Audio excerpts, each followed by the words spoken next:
le message de sacrificateur.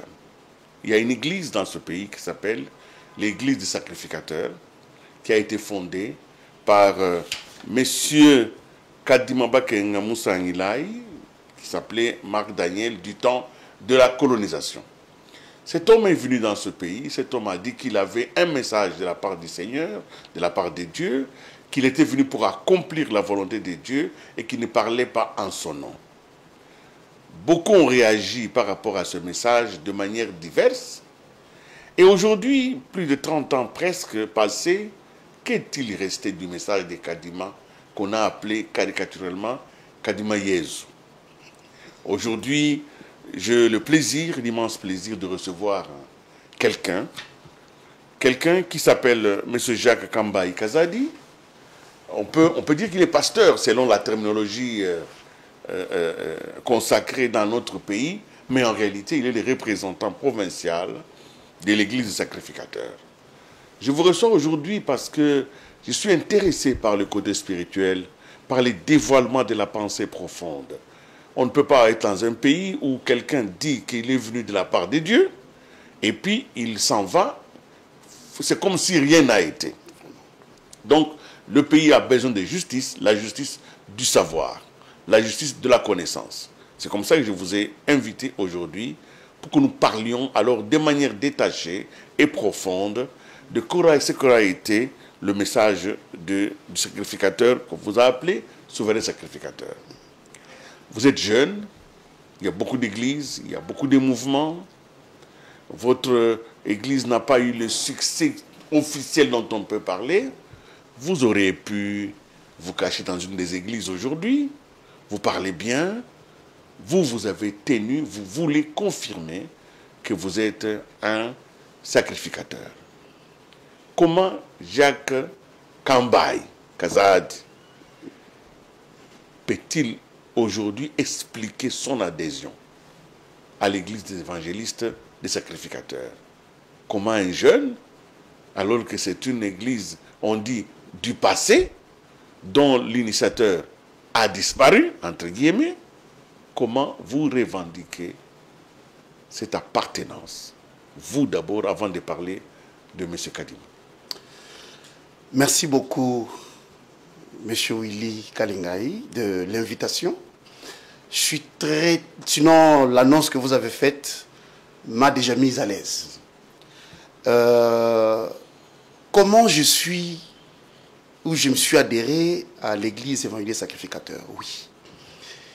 Kadima souverain sacrificateur, selon son enseignement, il dit: nul ne peut devenir sacrificateur s'il n'est appelé de Dieu.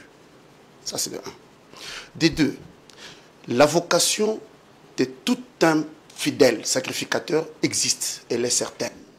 Et elle est individuelle et personnelle. D'ailleurs, cela a été déjà détaillé que le salut est individuel. Je me retrouve comment? C'est au travers de mes parents. Je suis né à quelques 2 ou 3 ans. Je suis dans une famille sacrificatrice. Vos parents étaient sacrificateurs? Effectivement. Nous sommes à Kananga. Nous sommes à Kananga, mais je suis né à Bukavu. Et à Kananga, je suis allé juste après 2 ans ou 3 ans après ma naissance. Et nous adhérons, la famille adhère à l'église évangéliste sacrificateur. Cette adhésion, nous allons la définir peut-être plus tard, selon ce que la famille avait vu de cet homme, de Kadima Bakenga Moussa Ngilai, qui est souverain sacrificateur. Nous grandissons. On est d'ailleurs soumis aux principes familiaux. Papa te tient à la main pour aller à l'église, maman et tous nos frères et toutes nos sœurs, on doit fréquenter l'église comme tout enfant qui subit l'éducation familiale. À un moment donné, nous grandissons. La question, elle est bien formulée. Pourquoi à cet âge, jeune que je suis, je demeure au sein d'une église qui semble être déjà oubliée par certains? Évidemment, c'est en fonction de l'enseignement du prophète. C'est en raison de ce que l'homme Kadima a apporté à l'humanité. C'est en fonction ou en raison de la prédication que j'ai eu à écouter du vivant de cet homme qui m'a convaincu. Ma vocation est venu comment? Je suis en 6e des humanités. Le prophète n'est pas au Kasaï ou à Kananga. Il est venu à Kinshasa. D'ailleurs, c'était déjà les dernières années, donc ces dernières années de vie. C'était en 97. Il laisse un ordre pour dire que l'hôpital Arc-en-Ciel reste ouvert. C'est-à-dire, chez nous, à l'église, nous avons l'hôpital Arc-en-Ciel. Comme tous ceux qui peuvent fréquenter les hôpitaux. Mais là, c'est un hôpital purement spirituel, qui traite aussi et qui guérit. Maintenant, en tant que finaliste, je devais fréquenter l'hôpital pour amener mon problème ou mon cas en rapport avec les examens d'État. Je vais à l'hôpital où il dit, il n'y a personne qui va recevoir, vous entrez à l'hôpital sans qu'on ne vous reçoive par quiconque, vous présentez votre problème, vous donnez votre offrande, et vous finissez, vous sortez, la personne qui va entrer viendra maintenant pour prier pour vous. Nous entrons. Je vais dans l'hôpital et je dis c'est pourquoi je suis entré. Je finis, j'appelle la personne qui devait prier pour moi, que j'ai tout terminé. La personne, c'était Mokoudi Mwambabilolo. Paix à son âme, il est aussi, il nous a déjà quittés. Qu'est-ce que j'avais dit dans ma prière?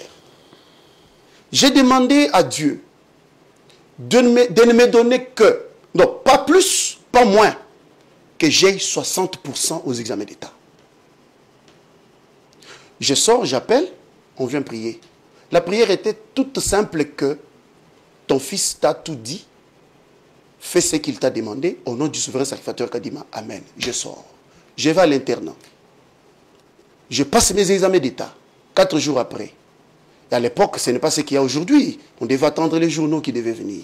Et nous étions parmi les premières sections qui devaient déjà connaître leurs résultats. J'ai fait la section littéraire. Nous sommes au dépouillement, donc au moment où on devait disperser les gens le jour, quand il est décédé. Oui. Nous sommes à la colline en train de faire la cérémonie de dispersion. On m'appelle pour me dire que non, voilà, les résultats sortent. Je vais, je demande, je dis mon nom, mais dont le poste non, et le pourcentage 60%. J'ai dit Kadima et Dieu. Voilà comment moi je suis devenu sacrificateur. Très bien. C'est un événement personnel. Personnel. Je n'ai pas voulu vous interrompre parce que vous avez parlé d'hôpital spirituel. Voilà. Nous allons revenir à tout ça. Tout à fait. Pour le moment, c'est à titre personnel. Vous avez une conviction. J'ai ma vocation personnelle, voilà. qui ne dépend ni de mes parents, ni de quiconque. Donc, ce que moi j'ai vécu, c'est ce qui a poussé. Et c'est jusqu'aujourd'hui, j'ai cru et je suis fervent. Alors, nous allons d'abord aller dans les fondamentaux. Voilà. Qui est Kadima Mwambwidi? Qui est-il? Kadima, c'est un homme. Oui. Comme tout homme. Qui est né, comme tout enfant né. De ses parents, Bakenge Kapinga, donc Bakenge c'est son père, Kapinga c'est sa mère. Kadima est né à Lebo, un certain 23 juillet 1928. Kadima a grandi comme tout enfant. D'ailleurs, il a souffert de son bas âge. Sa mère voulait même aller le jeter compte tenu de ses maladies qui ne se terminaient pas. Donc, selon l'histoire, Kadima à 2 ans, il ne marchait même pas. Donc, toute la famille s'était tenue pour que l'homme soit abandonné.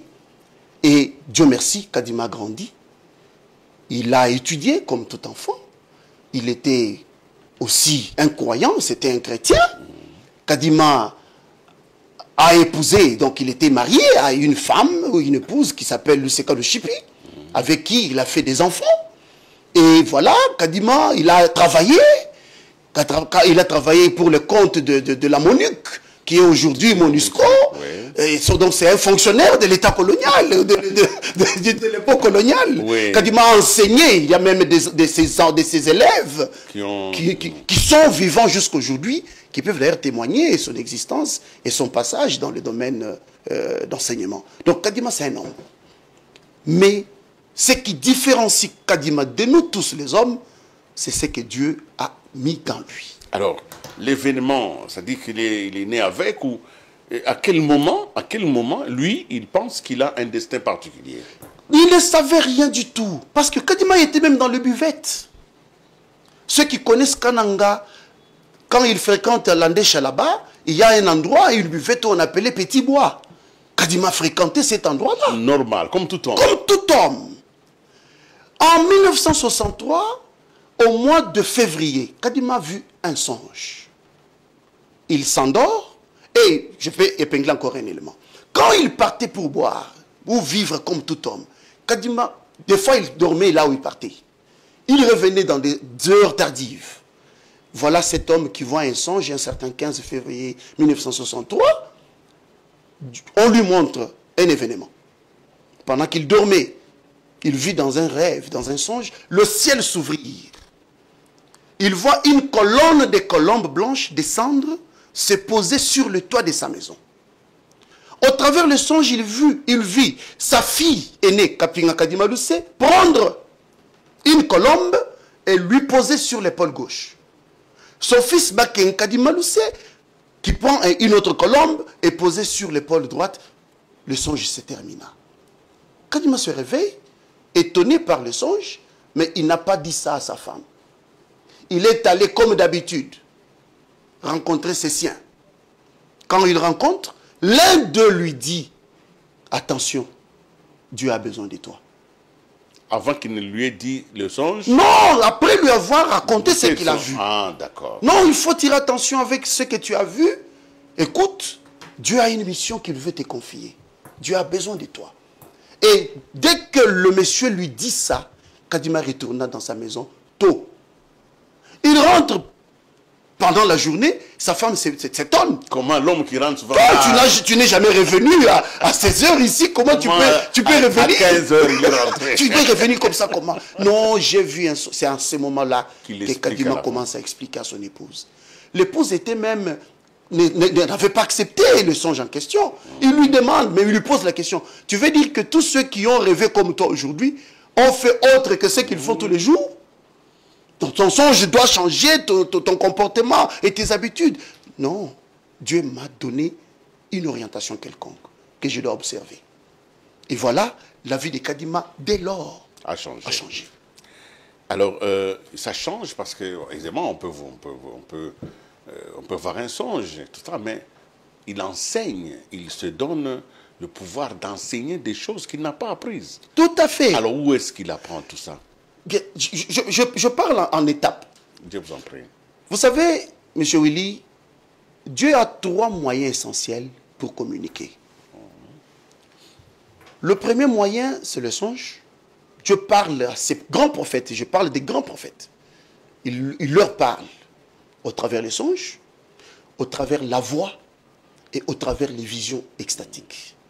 Et ces 3 moyens, Dieu a utilisé pour parler à Kadima. Après que Kadima ait vu ce songe-là, 9 mois plus tard, c'est comme une femme qui a conçu. Oui, oui.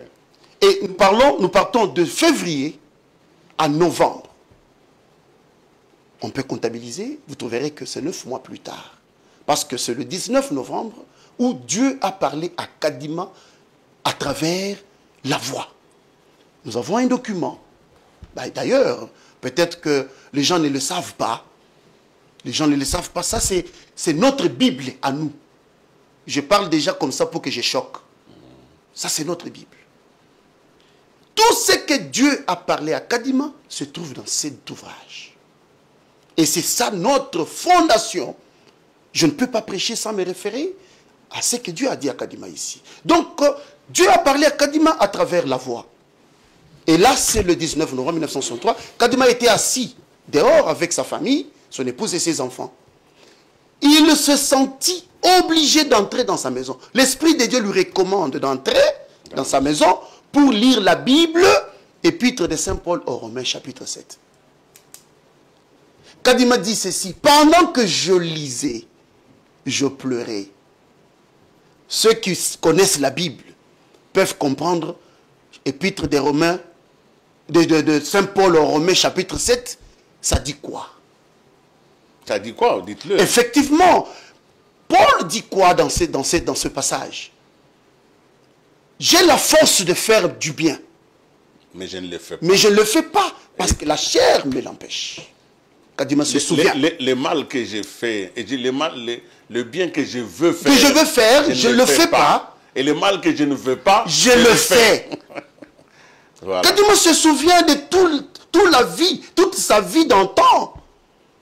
Il sait d'où il vient. Il a entendu quand il pleurait. Il est en train de trembler. Son cœur battait fortement. Et Dieu lui dit, mon fils Kadima, mets-toi à genoux. Et c'est là où Kadima commence le ministère. Et c'est là où tout a commencé. Il y a tout un processus jusqu'au jour où Kadima fut recréé par Dieu. Il s'est trouvé dans un hôpital, dans un endroit où Dieu a transformé l'homme. Et l'homme s'est vu transformé même à travers ce qui était sur son corps. Même son habillement a changé. Là, nous parlons des choses spirituelles. Parce que l'habillement ne pourra pas changer en physique. Parce que tout ce que Dieu a fait avec lui, c'était du spirituel. Il n'y a que lui qui voyait et qui relatait aux autres. Bien. Alors, quelques symboles qui accompagnent l'évangile Kadima, c'est l'arc-en-ciel. Effectivement. Mwanzan Kongolo, comme on dit. Alors, ça vient d'où? Mais Mwanzan Kongolo, c'est le symbole de la parousie. Mwanzan Kongolo vient mettre fin au symbole de la croix. Monsieur Willy, dans nos prières qu'on disait, ou d'ailleurs que les gens disent aujourd'hui, ils disent quoi? Notre Père, laissé par Jésus-Christ, bien sûr. Notre Père qui es aux cieux, que ton règne vienne. Nous disons que le règne des dieux vienne sur la terre. Et le règne viendra avec quel symbole?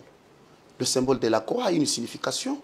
Et cette signification doit être mise, ça doit finir. Parce que Jésus lui-même a dit à la croix que tout est accompli.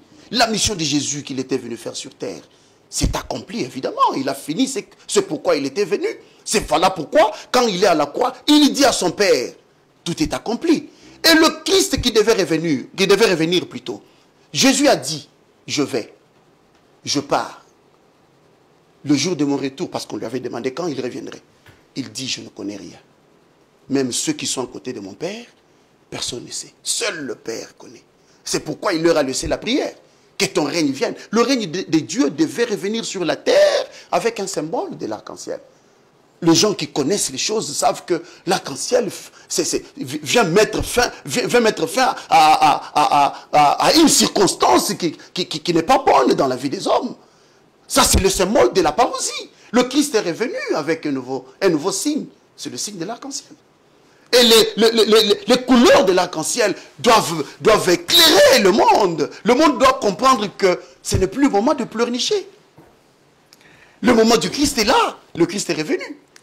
Très bien. Alors, vous êtes représentant provincial de l'église des sacrificateurs, mais vous êtes aussi un artiste musicien. Vous chantez. Je suis le meilleur artiste de notre église. Vous chantez, et ne vous jetez pas de fleurs. Je le dis parce que je sais. Non, parce que d'autres ne chantent pas, simplement. Je vous dis que... Je suis d'accord avec vous. Dans cette émission, ne jette pas de fleurs. Parce que je voulais quand même que l'on sente cet aspect de l'artiste. Nous allons suivre, comme une petite détente, une de vos chansons. Parce que vous êtes quelqu'un qui alliait bien vos convictions à l'art, et la musique a un sens important, surtout quand cette musique-là est faite de manière à ce qu'elle puisse être les reflets de vos convictions. Tout à fait. Alors, nous allons demander à la réalisation de nous faire un extrait. On ne dira pas toute la chanson. Vous savez, les religieux ont des longues chansons donc, qui dépassent les cadres permis par les business. Hein. Mais nous allons suivre cette chanson et nous revenons sur ce plateau après. Suivons.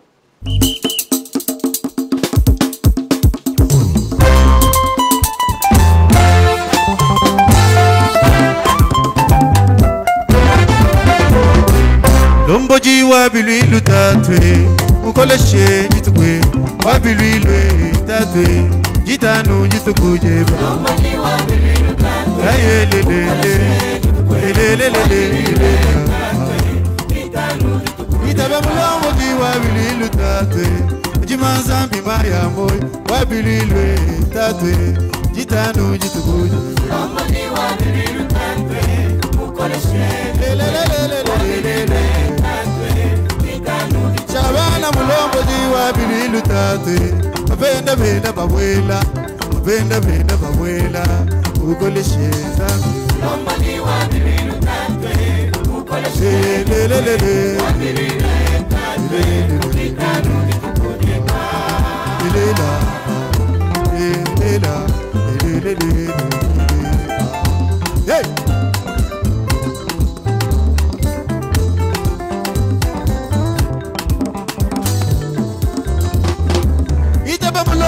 Wabililu tate Jimanza mima ya moy Wabililu tate Jitano jitukuje Mulomboji wabililu tate Tato nyelelelele Shabana mulomboji wabililu tate Na shaba shale banai Wabililu tate Jitano jitukuje Mulomboji wabililu tate Tato nyelelele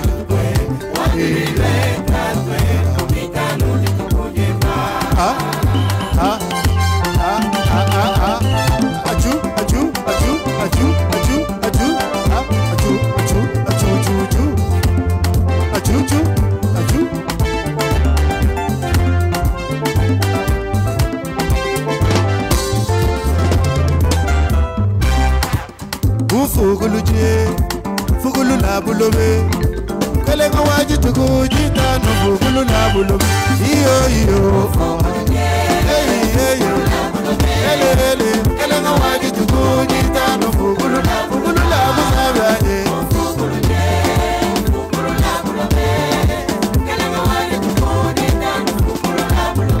Shabana mu fugulu la mitu yete Fugulu la nyama ni bitwe Wewe fugulu la buluba Iyo Lelelelele Fugulu la buluba Zabaya Lelelelele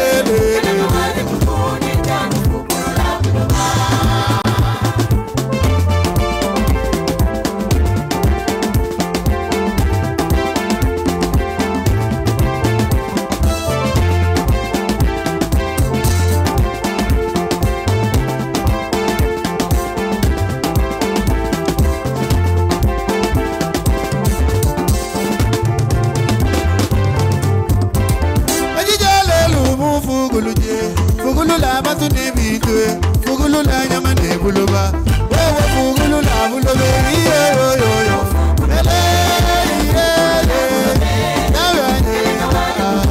Itano fugulu la buluba Iyo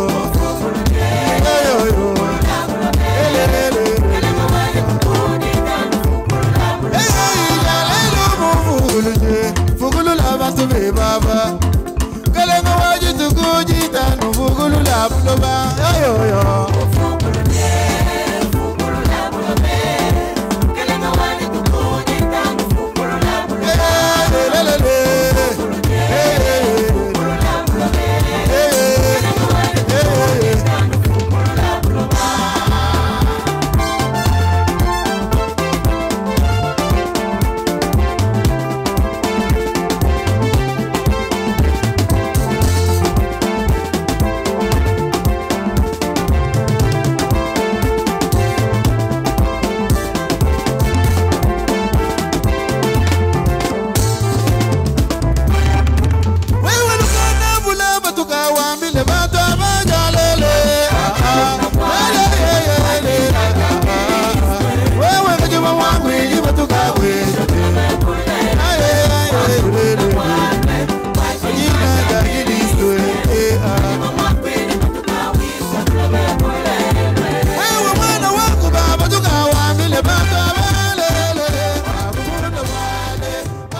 Voilà, ça c'était Mulombo Diwa Biluilu de Jacques Kambaï que je reçois sur ce plateau. Vous avez certainement suivi, c'est une chanson qui a été écrite en Chiluba. Faisons un effort tous pour comprendre les langues nationales.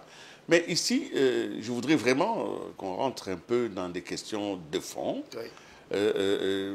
C'est vrai, tout le monde peut revendiquer d'avoir été visité par Dieu, d'avoir une mission de Dieu.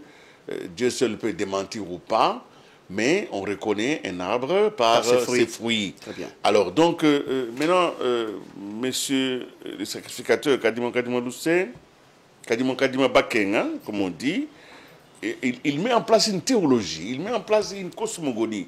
Il explique certaines choses qui viennent bousculer les convictions, je peux dire des convictions courantes dans un pays comme le nôtre, christianisé, où Jésus-Christ est au cœur de toutes les foi. Kadima, non seulement il vient se présenter comme souverain sacrificateur, mais il vient bousculer un tout petit peu une organisation psychologique, mentale et théologique. Quel rapport y a-t-il entre la mission de Kadima Bakenga Moussangilai et la mission de Jésus-Christ? Très bien, M. Willy. Jésus et Kadima, c'est deux enveloppes différentes, mais ce qui est à l'interne, c'est la même chose.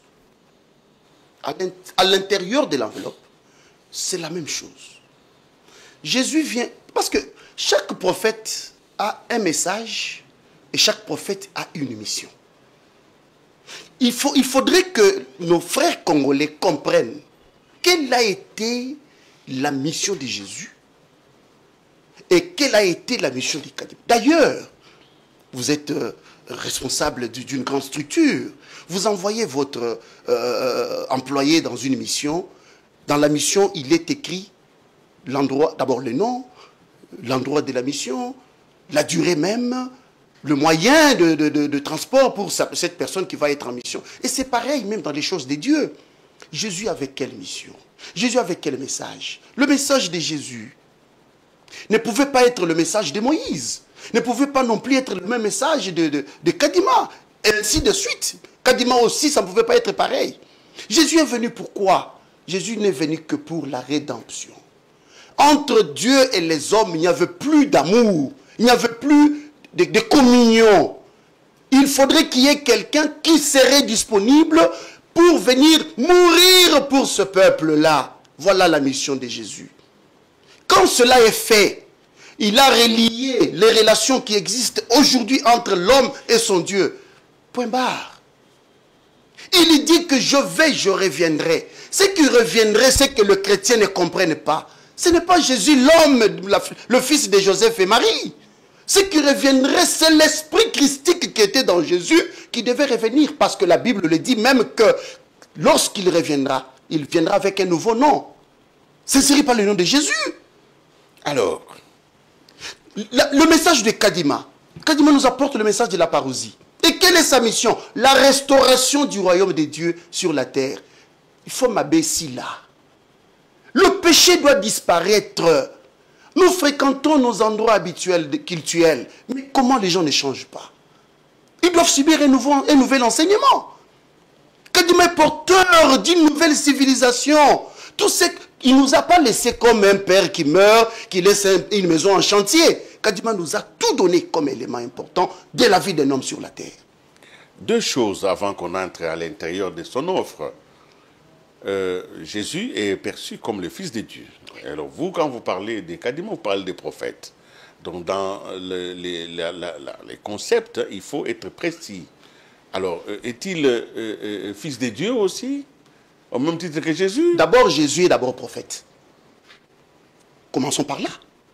Lui-même, Jésus, il est prophète de Dieu, vrai même. Avant de devenir fils de Dieu. D'abord, il est d'abord un homme. Commençons par là d'abord. On pouvait bien commencer par là. Jésus est d'abord un homme. Conçu et né comme tout enfant. Maintenant, ce qui différencie, c'est comme je l'ai dit pour Kadima, Dieu a mis une valeur ajoutée dans Jésus. Prophète, fils de Dieu. D'ailleurs, plus loin, Kadima n'est pas seulement prophète, je l'ai dit. Quand il quitte du dehors de sa maison pour entrer dans la maison, il entend Dieu lui dire « Mon fils Kadima, mets-toi à genoux ». Quand Dieu appelle Kadima son fils, il est qui? Il est fils de Dieu. Très bien. Alors, deuxième question. D'où vient alors le fait qu'il s'appelle souverain sacrificateur? Alors nous savons bien que ce titre était réservé dans la Bible, au souverain sacrificateur dans les temples de Jérusalem, et que, encore et dans la Bible, hein, je n'en suis pas un très très grand connaisseur, mais le peu que je connais, c'est que on parle de Melchisédek comme étant, et quand on dit, voilà, Jésus a été élevé au rang des souverains sacrificateurs de l'ordre de Melchisédek. Tout à fait. D'où vient ce terme souverain sacrificateur? Quand Dieu donne à Kadima la mission, il lui dit, tu es allé ou tu iras restaurer le royaume des dieux sur la terre. C'est quel royaume? Même la Bible est claire que le royaume devait être le royaume des sacrificateurs, les vrais adorateurs. Quand on a, c'est comme dans cet endroit, nous sommes des sacrificateurs tous. Mais qui gère les sacrificateurs? Kadima d'abord est sacrificateur d'abord, mais comme c'est lui notre chef, il ne doit pas être au même rang que tous les sacrificateurs. Et voilà qu'il devient souverain sacrificateur. Pas par lui-même, mais par la révélation de Dieu à lui. Donc c'est Dieu qui l'a institué, d'abord sacrificateur, et ensuite il l'a fait de lui souverain sacrificateur. Admettons que la mission était celle-là, de venir instaurer les royaumes de Dieu sur terre et de favoriser l'émergence d'une génération de sacrificateurs. Qu'a-t-il fait concrètement? Kadima m'a changé, a fait de moi un homme, un monsieur utile à la société. Vous ne me trouverez pas dans des endroits compliqués de la vie de l'homme. Je finis l'émission, je rentre dans ma maison, je vois ma femme et mes enfants. Vous ne me trouverez nulle part. Je ne ferai pas des choses comme font les autres. Je ne vais pas aller dans les témoignages des autres. Moi-même, je suis le témoignage vivant du travail qu'a fait Kadima. Au travers un seul commandement et la seule loi, c'est la loi de la sainteté. La sainteté, c'est ce qui manque aujourd'hui dans les hommes et des femmes congolais. Et c'est compliqué. Nous fréquentons réellement des églises. Nous sommes là avec des grosses Bibles pour fréquenter les églises. Mais combien respectent les principes que Dieu nous impose au travers des enseignements? Kadima nous dit, soyez les imitateurs de ma foi, de mes actes et de mon organisation. Tout ce que nous faisons aujourd'hui, tout ce que Kamba et Kazadi fait aujourd'hui, c'est de la copie-collée de ce que Kadima nous a laissé. Et je lui sers en âme et conscience, sachant que au travers de ce que je fais comme travail, pour lui, je suis béni. Si on vous demande, est-ce que l'église sacrificateur, est-ce que ce sont des chrétiens? Vous répondrez comment? Nous sommes des sacrificateurs. Vous n'êtes pas des chrétiens. Nous sommes des sacrificateurs. Vous n'êtes pas des chrétiens. Parce que c'est ça même la terminologie que la Bible a prévue. Dans la Bible, nulle part on a parlé du christianisme. Nulle part. Alors peut-on dire que la mission de Kadima a échoué parce que le mal s'est répandu davantage sur la terre et le règne des dieux est resté théorique simplement par quelques personnes qui ont cru en son message, mais l'impact sur la société est relatif. Donc peut-être que, moi, d'ailleurs, je vous le promets, je vous le dis, et je vais mettre ça dans mes prières. Ce que vous avez fait aujourd'hui, c'est ce que beaucoup ne font pas. Vous avez fouillé pour renouer cette relation-là que les sacrificateurs ont pour notre pays Congo.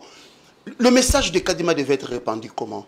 Aujourd'hui, les choses ont évolué d'une manière extraordinaire. Nous ne pouvons être qu'une petite goutte dans l'océan. Mais ce que vous faites ici, ça ira au travers le monde. Moi, j'amène une nouvelle. J'ai une information nouvelle que je donne à l'humanité. La nouvelle, c'est que le Christ est de retour au Congo. Dieu lui a dit, Kadima, la réédification de mon église débute au Congo, précisément à Kananga. Ainsi, toutes les nations confesseront ces sacerdoces que j'institue en toi.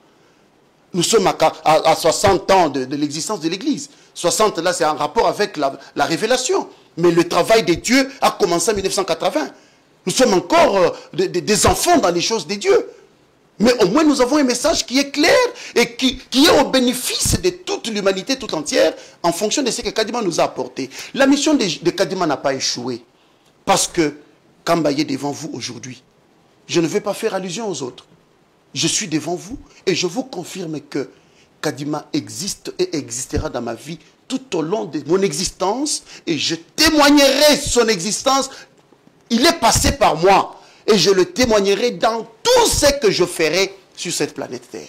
Alors, regardez ce pays-là, le Congo, où aujourd'hui, vous dites effectivement, et c'est votre droit le plus respecté ce plateau, que Jésus serait revenu dans Kadima, et c'est cela même les débuts de la parousie. Mais dans ce pays, dans le Congo ici, le Congo où vous avez connu un certain Mukuna, vous avez connu, on en parle, Simon Kimbangu, on en parlait de Nemwanda Semi, qui d'ailleurs lui-même s'appelait Longhi, donc le guide.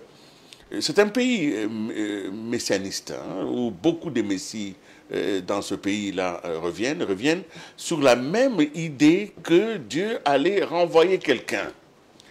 Quand vous regardez, indépendamment de votre adhésion à Kadima, vous regardez ce pays, vous voyez la floraison des prophètes, mais surtout des prophètes de grand renom. Qu'est-ce que vous dites? Nous disons que on reconnaît un arbre par ses fruits, vous l'avez souligné. On reconnaît la fleur rose par son odeur. On reconnaît un homme par ses réalisations. Kadima nous a dit, si un prophète dit qu'il vient de Dieu, vous lui demandez ce que Dieu lui a dit, il recourt à la Bible, c'est un faux prophète. Et pourtant, lui, il a recouru à la Bible. Il a son message. Il a recouru à la Bible pour pouvoir situer le nom du souverain sacrificateur. Il a son message, clair et net. Il nous dit, la Bible, c'est une autorité de référence et de comparaison. Voilà pourquoi notre enseignement a comme base fondamentale l'évangile Kadima souverain sacrificateur. Tous ceux que vous venez de citer, ils ont quoi comme message de la part de Dieu? Ils disent quoi? Qu'est-ce que Dieu leur a dit pour ce peuple? Vous ne le savez pas. Donc vous devrez simplement vous rester silencieux. Nous sommes là. Voilà pourquoi nous disons, silencieux. on reconnaît un arbre par ses fruits. S'ils ont un message, ils doivent nous les brandir. Alors, et aussi, l'éducation spirituelle que nous avons eue de la part du prophète, du souverain sacrificateur Kadima, c'est quoi? Nous sommes respectueux de tous ceux qui brandiront leur message, disant que ça vient de la part de Dieu. Ça, nous nous inclinons. Parce que on a cru même au message de musulmans, on est dedans. Je suis d'accord avec vous. Maintenant, vous reprenez un peu l'évangile que vous avez. En quelques mots, qu'est-ce qu'il y a dans ces livres? Il est écrit combien de chapitres, quel est le contenu? En quelques mots, rapidement. Ici, nous avons 9 chapitres pour cet évangile. Et ce qui est écrit ici, Kadima raconte tout son parcours avec Dieu. Ce que Dieu lui a dit. On commence par le premier chapitre, parce que lui savait qu'il est un humain, il serait parti un jour. Nous avons toujours dénommé ce chapitre-là premier, il est intitulé d'ailleurs Notice biographique. Donc c'est qu'il est sa propre vie. Il est un homme. Ok. Un homme, on sous-entend que cet homme-là devait mourir. On n'a pas été surpris par sa mort, parce qu'il nous l'avait dit. D'ailleurs, c'est le chapitre de la vérité. Et après quoi, nous avons le deuxième chapitre qui parle du songe des colombes. Comme je vous l'ai dit. Avec ses enfants. Avec ses enfants. Oui. Nous avons le chapitre 3 qui détermine même ce que Kadima a vu dans le songe et concrétisé dans le chapitre 3 intitulé Kadima fils de Dieu. Ici, Kadima connu sa première ascension. Il est monté au ciel. D'ailleurs, Dieu lui avait dit de former un cercle avec sa femme et ses enfants. Donc, sous un ordre ordonné. Sa femme et ses filles à sa gauche, à sa main gauche, et les garçons à sa main droite. Il devait former un cercle parce qu'il devait monter au ciel. Quand vous allez parcourir, vous trouverez que tout le monde n'est pas parti parce que tout le monde ne convenait pas. lui seul est parti. Et quand je parle de la montée du ciel, ce n'est pas l'homme physique. C'est spirituel. Très spirituel. C'est un voyage astral. Voilà. Quatrième chapitre. Quatrième chapitre, Kadima nous parle de la gloire du Seigneur. Et là, il était dans sa maison, il vit la lumière pénétrer dans sa maison. Quand la lumière pénètre sa maison, Kadima dit à ses enfants, à son épouse, la gloire du Seigneur est entrée dans notre maison. Il devait se réjouir. Et après réjouissance, il y a toute une suite logique de ce que Dieu a fait avec cette famille réceptrice de la parole de Dieu au travers la révélation de Dieu à Kadima. Cinquième chapitre, il y a des sous-titres hein, dans le chapitre. Non, il n'y a pas de problème. Le cinquième chapitre, parce que Kadima devait passer dans des moments difficiles, Dieu lui a montré que le ministère qu'il lui a confié n'était pas chose facile il ne pouvait pas comprendre que ça pouvait se passer très facilement sans qu'il y ait des épreuves. Voilà que Kadima devait se trouver devant les monstres. Les monstres ont apparu devant lui. Et là, il parle du léopard, du crocodile et du serpent. Il y a eu même ce que nous appelons communément chez nous l'Nkwembe, qui avait aussi son corps. Maintenant, comment Dieu pouvait l'amener à comprendre qu'il y a une puissance dans la parole et dans l'eau? Parce que l'eau, c'est parmi nos éléments élémentaires ou les éléments essentiels qui nous poussent à faire du travail de Dieu dans le monde spirituel.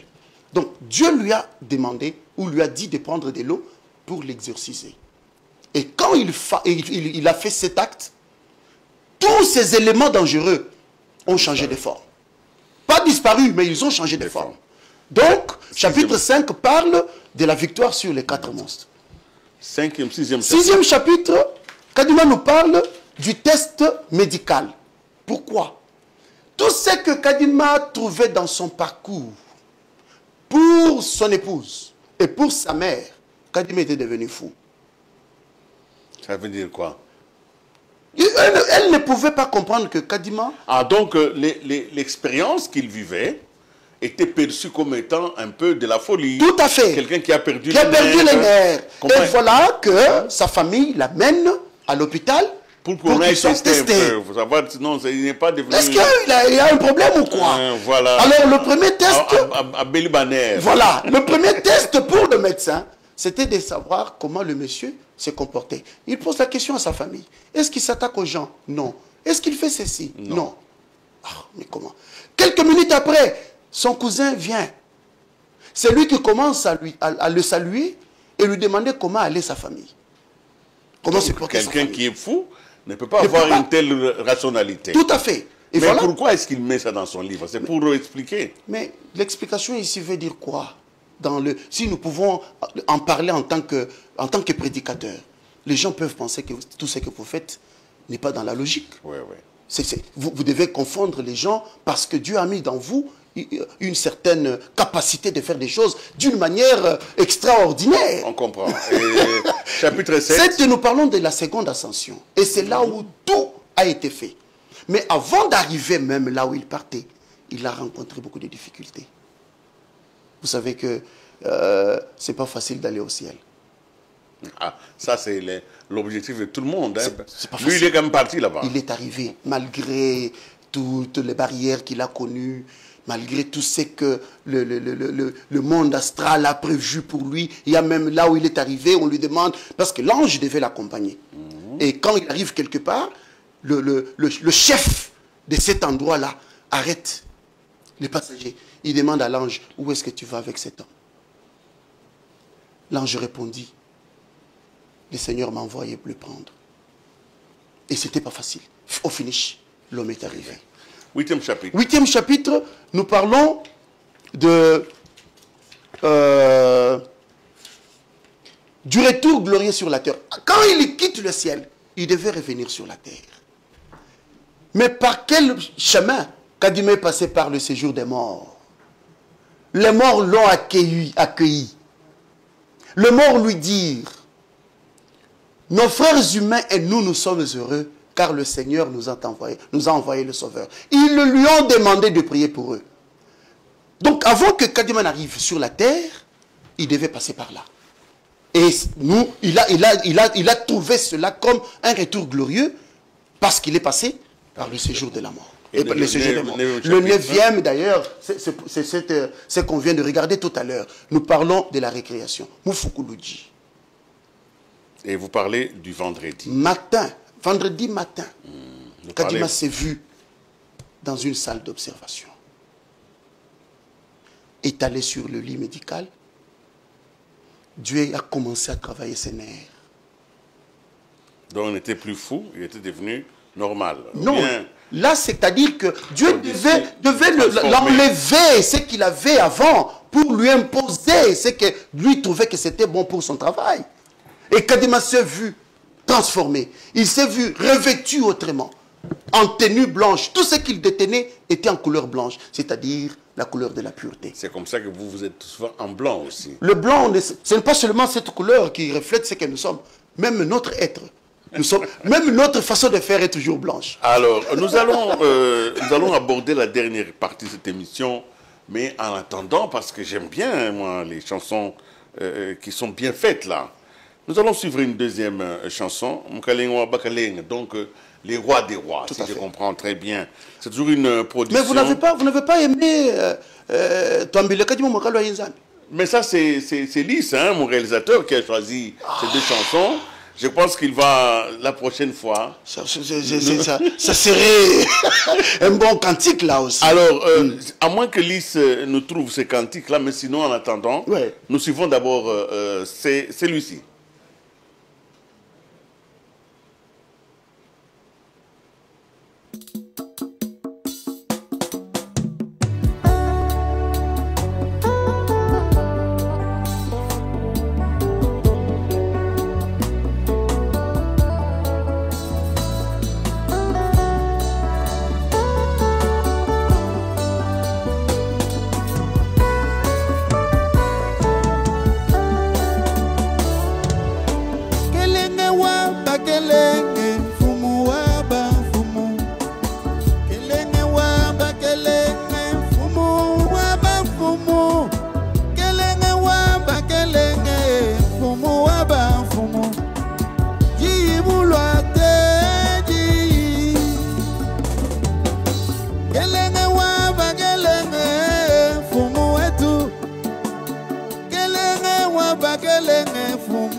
Mokonzi na bakonzi, kumu na bankumu. Mokonzi na bakonzi, kumu na bankumu. Mokonzi na bakonzi, kumu na bankumu. Liloba elati Nzambe. Mokonzi na bakonzi, kumu na bankumu. Mokonzi na bakonzi, kumu na bankumu. Mokonzi, mokonzi, mokonzi, kumuna bankum. Liloba elati Nzambe, mwana na Nzambe. Mokonzi na bakonzi, kumuna bankum. Mokonzi na bakonzi, kumuna bankum. Mokonzi na bakonzi, kumuna bankum. Liloba elati Nzambe. Voilà. Nous revenons sur ce plateau, nous allons aborder la dernière partie de cette émission vous avez un message, vous avez un fondateur. C'est au Congo que Kadima est né. C'est au Congo qu'il a vécu. Et il est parti de cette terre par le Congo. Ce Congo qui souffre aujourd'hui, ce Congo qui est agressé, ce Congo qui a des problèmes avec la guerre qui est à l'est, c'est ce moment-là où on entend des spirituels s'élever et montrer le chemin. Quelle est la contribution de l'Église sacrificateur dans le retour de la paix? J'entends ici une contribution éminente qui porte sur les fondamentaux de la société. Alors, c'est à vous que je pose la question. Monsieur Willy, cette question-là peut me pousser à couler des larmes. Parce que les Congolais méprisent les envoyés de Dieu. Les Congolais n'ont pas de la considération sur les envoyés de Dieu. En 1980, plutôt, 1980, Pape Jean-Paul II est arrivé au Zaïre. Il a baisé le sol zaïrois. Il a dit, le Christ est noir, il est africain. Vous avez des preuves de ça? Mais Sakombe Inongo a parlé sur la prophétie sur les Zaïre.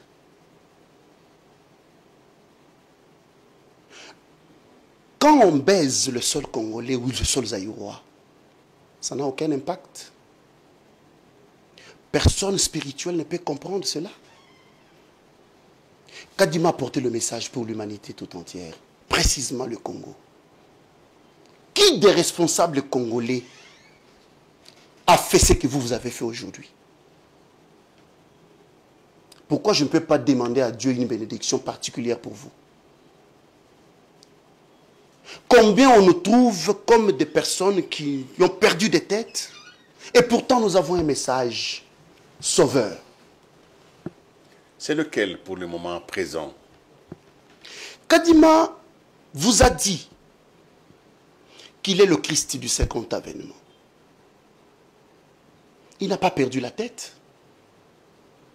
Le message qu'il nous a porté, le message de la parousie, la mission qu'il a menée, vous avez besoin de bons gérants, de bons dirigeants. La pépinière des bons dirigeants, ce sont des sacrificateurs qui ont reçu le message d'un envoyé de Dieu qui prône sur la sainteté. Le message de l'envoyé de Dieu prône sur la pureté. On ne le croit jamais. Vous voulez qu'il y ait la paix au Congo? Dieu est fou d'avoir créé le pays Congo comme il est. Plein de potentialités. Et il oublie qu'il ne peut pas envoyer quelqu'un pour sauver ce pays et son peuple. Dieu vous a envoyé un sauveur que vous les Congolais vous avez méprisé. Ce que nous vivons, n'est-ce pas que c'est la punition de Dieu? Qu'est-ce qui coûte aux autorités de ce pays de reconnaître que Dieu a suscité un Congolais, Kassayen, Kanangé, au nom de Kadima Kengmusangilai, comme un envoyé de Dieu? Ça coûte quoi? Vous parlez dans vos discours, partout. Congo de Kimbangu, Congo de Kimpavita, Congo de... Où est la place de Kadima? Ça nous réjouit en quoi? Un citoyen congolais qui a abandonné tout ce qu'il pouvait faire dans la vie normale d'un homme.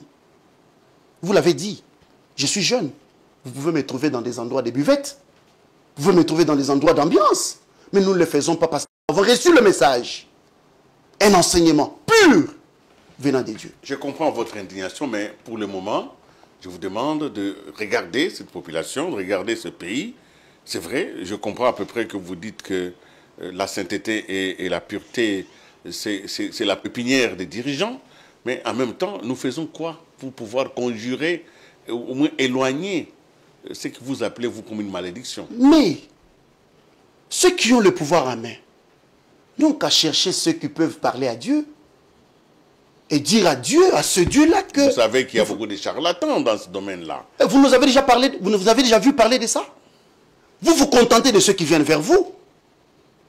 Nous sommes quelque part oubliés, ignorés. S'ils veulent que la paix règne, qu'ils viennent, nous leur disons comment la paix va être rétablie. C'est un appel que je lance au travers de cette grande émission. Kadima est prince de la paix, il est porteur de la paix pour ce pays Congo. En 1998, il a invité les autorités de ce pays pour célébrer avec lui à la place Imka. Tous ne sont pas venus, tous. Il a dit quelque chose. Par le fait que vous n'avez pas répondu à mon invitation, par le fait que vous m'avez méprisé, je ne suis pas venu comme quelqu'un, un parachutiste, je tombe et je vous annonce, Dieu m'a envoyé. Qui ne peut être béni que celui qui croira à mon message.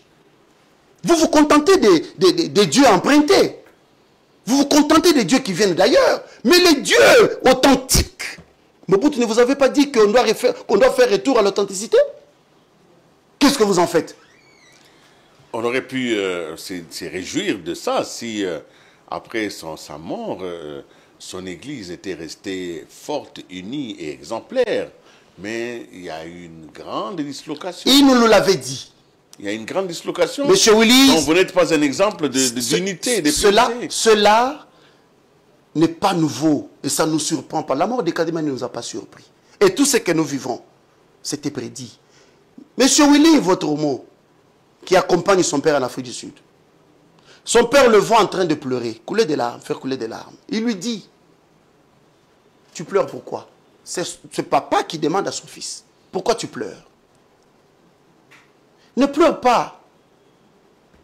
Moi d'ailleurs j'ai du mal parce que je sais que vous serez devant des grandes difficultés, vous mes fidèles. À mon absence, les serpents vont susciter. Les léopards ils vont revenir. Les éléphants vont revenir. Mais cela veut dire quoi? Vous serez devant des problèmes sérieux. Mais qui ne peut arriver que celui qui comprendra. La division, là, vous parlez des adresses. Bien sûr. Oui, je suis d'accord avec vous. Ce sont des adresses qui se sont divisées. Mais l'esprit de Kadima n'est pas divisé. L'esprit de Kadima, il est resté, il est là. Alors, qu'est-ce que vous pouvez dire, qu'est-ce qu'il a dit sur le Congo? Quel est le message profond? Le Congo, c'est un pays parousial. C'est le pays qui a subi la révélation de Dieu au travers Kadima en tant que prophète et Christ de la parousie. Le Congo devait se contenter de cet homme. On n'est pas là seulement pour insulter. Tel que nous le faisons ici, combien comprendront? Combien jetteront des pierres sur moi? Mais qu'est-ce que je vous ai dit de mal? Les enfants de Dieu font quoi? On a suivi un aventurier à la télé. Dieu, est-ce que cet homme dit est vrai? Qu'ils prennent un peu le temps de demander à leur Dieu si Kambaya dit des faussetés à la télévision. Mais c'est la réalité. Dieu a suscité un homme du nom de Kadima Kingomsangilai. Un certain 19 novembre 1963. Un Kanangé Kassayen congolais authentique. Et il lui a confié une mission. Vous voulez quoi? N'est-ce pas que vous attendez le retour du Christ? Et quand nous vous l'annonçons, pourquoi ça devient un problème? Le Christ est revenu. Il est porteur de tout ce dont vous avez besoin.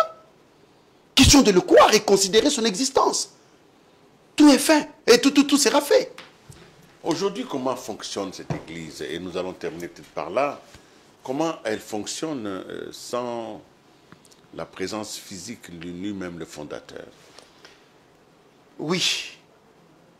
Une question un peu compliquée, mais je vais répondre. Nous avons connu des petits soucis.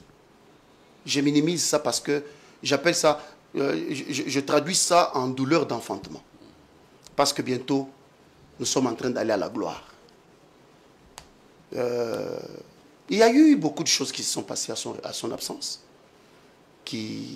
Surtout avec la famille biologique. Effectivement. Il nous l'avait dit. Kadima nous a dit, ce n'est pas ma famille que vous avez, en qui vous avez cru en moi.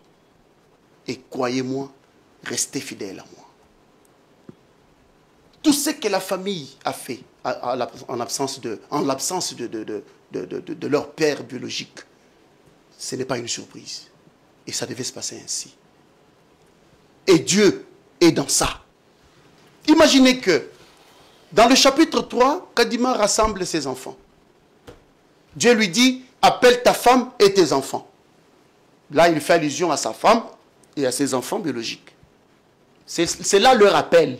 Mais dans le chapitre 7, quand il veut descendre du ciel vers la terre avant de passer par le séjour des morts, Dieu lui dit, tu n'iras pas seul, je t'envoie, tu seras accompagné des chérubins et des séraphins qui vont t'accompagner. Les chérubins et les séraphins dont Dieu a fait allusion, ils étaient spirituels et qui ont Prière.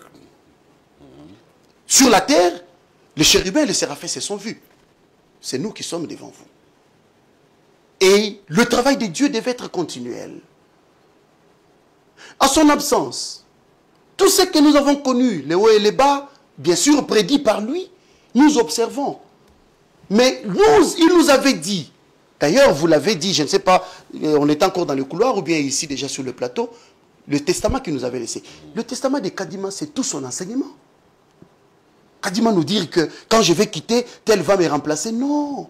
Au contraire, contre toute attente, Kadima nous dit, de la même manière que Dieu m'avait choisi, il choisira celui qui va me remplacer. Voilà la parole d'un envoyé de Dieu.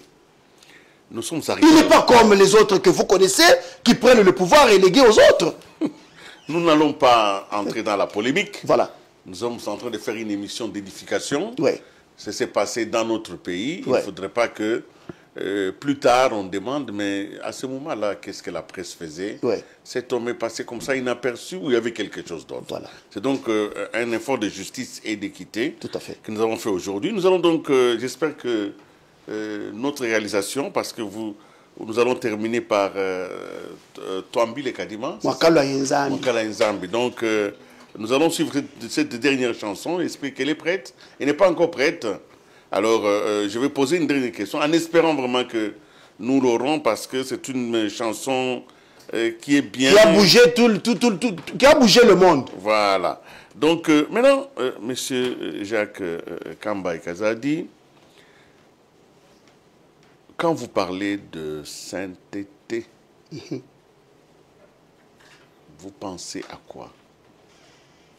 Je pense directement à la fin du monde. Beaucoup de gens pensent que la fin du monde, c'est le ciel et la terre qui vont s'assembler et consorts. Non. La fin du monde, c'est la fin du mal. On quitte un monde de pécheurs, on entre dans le monde des bienfaiseurs. C'est la fin du mal. Je ne peux pas vous trahir. J'étais sorcier hier, je me convertis, je deviens sacrificateur, j'abandonne ma sorcellerie. Je ne peux pas détourner les biens publics ou le bien de l'État.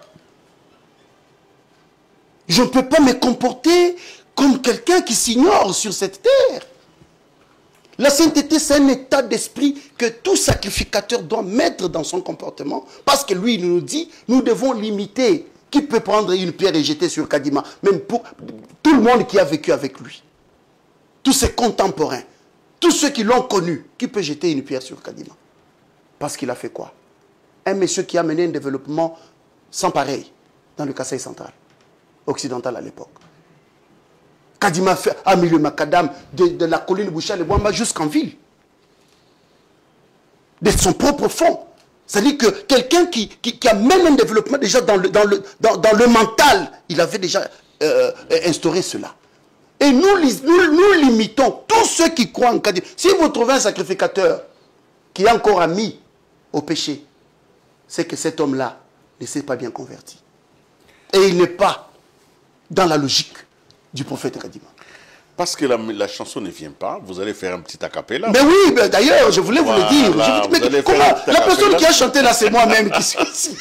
Alors... Mais comme vous n'avez pas vos instruments et tout ça, mais vous allez faire un petit acapella, parce que c'est une chanson déclaratoire. Je suppose que les paroles que vous prononcez auront un effet sur vos fidèles et sur le pays. Et vous chantez, et je connais le pouvoir de la chanson.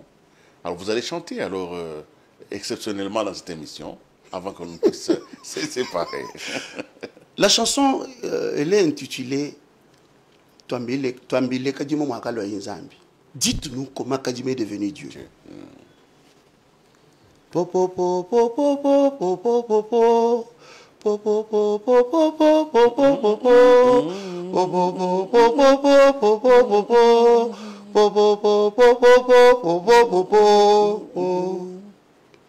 Twambile kadima mwaga lwaye Nzambi, twambile kadima mwaga lwaye, twambile kadima mwaga lwaye, twambile kadima mwaga lwaye Nzambi.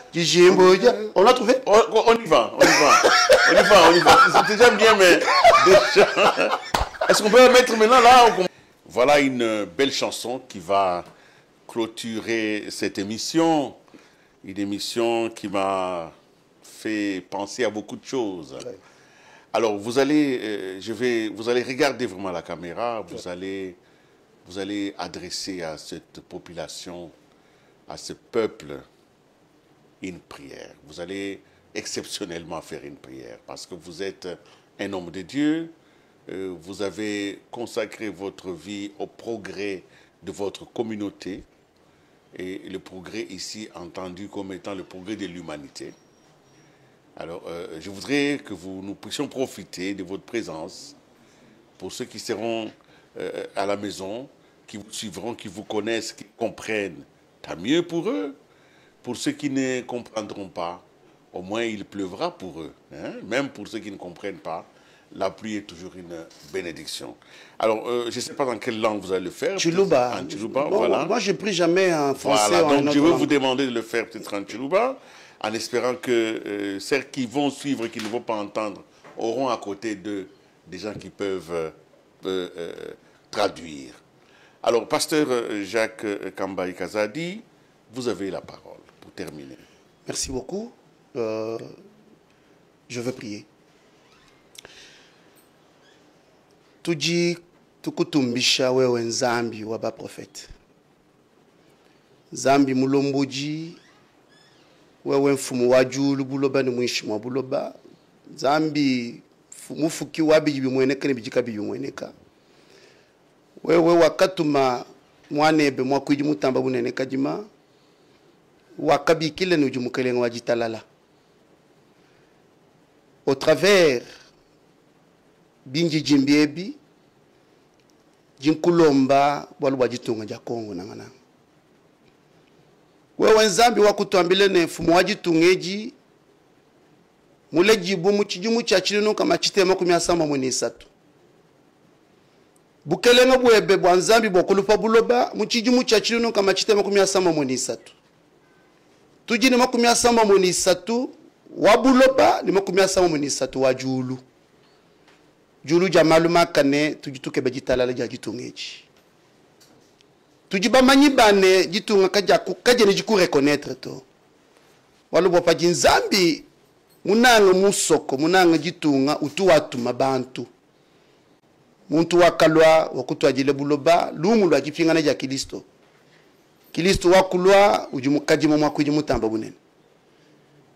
Kende mulo kukanganyi kuimanyike mijumu ya Yesu to wakulo bakukontinue mujumu baruba mujumu mujika muchitupa cha jambeji Kristo funcha kupingana bakusombesha bukelenga bwa julu babuloba bukelenga bwa Nzambi bwa kulwa wewe Kongo londa mwabuji jija Nzambi londa mwabuji Kristo wakulwa umumanye umuitabuje na shuku imumutendelele to kaji umanye ne Kristo kamujitunga jebe jitalala jijuku baluba mukelenga jitalala wakulwa Shala Nzambi wachibambalo chakutu akijila mwena emission mukelenge wili kalengai bantu bonso bakumunyunguluka Zala Nzambi wajitungeji ja Kongo ni Kinshasa mabutu jitukalangana bulobo bujima bujini chakukujukula bukutumbishelele matukonso mujini ja mwana wa Nzambi mwakuji mutamba bunene kajima Kristo amatu kwa kunshiki julu. Amen. Amen. Voilà, j'espère être en contact avec la régie pour dire merci. Merci à Jacques Kambayi Kazadi parce que la prière est un don de soi, est un don d'amour. Merci pour avoir été sur ce plateau et surtout pour avoir partagé cela. Merci aussi aux téléspectateurs de nous avoir suivis. Notre ambition en invitant quelqu'un que peut-être vous ne connaissez pas bien, c'est que nous sommes un grand peuple. Un grand peuple doit avoir des vues larges. Nous ne devons jamais arrêter d'apprendre. Nous ne devons jamais arrêter de nous enrichir mutuellement. Et ce que nous ne connaissons pas, c'est peut-être ça qui nous manquait. C'est pourquoi nous l'avons appelé aujourd'hui et nous espérons appeler d'autres qui estiment avoir pour ce pays une contribution efficiente. Il n'y a pas de limite à faire le bien. Il n'y a donc pas de limite aussi à ce que nous puissions les encourager. Mesdames et messieurs, je suis donc heureux et je réitère encore mes voeux de bonheur et de prospérité, mais surtout de paix pour cette année 2025. Et en votre nom à tous, je remercie l'invité, Jacques Kambaï, qui nous a honorés aujourd'hui. J'aimerais que c'est terminé. Et